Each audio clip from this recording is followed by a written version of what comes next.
Hey there, if you love to sew or if you have a sewing business, I'm going to show you how to keep track of your fabric. This is a great way to just store all of the items that you have on this spreadsheet so you can document how many yards you have, do you need more, where did you find your products, and so on. So this sheet is available on Google Sheets and Excel. You can buy it on my website at savvyandthriving.com. Okay, so here we go. So first we're going to put the name of the fabric. So this is the bright fabric. You can put the brand name here. If there's a store, if you bought it online, if you bought it in the store, you can put that here. And then the description of the product. So say this is a pastel floral fabric. And then the color, let's say pink and green.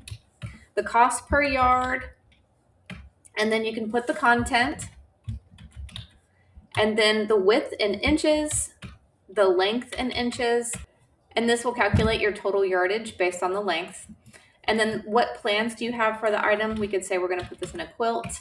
If there's a link for a pattern that you want to use with this fabric, you can put the link here. And if you think, hey, I feel like I need to buy more or do have too much, and then you can put any notes about this fabric, goes with the purple one, anything like that.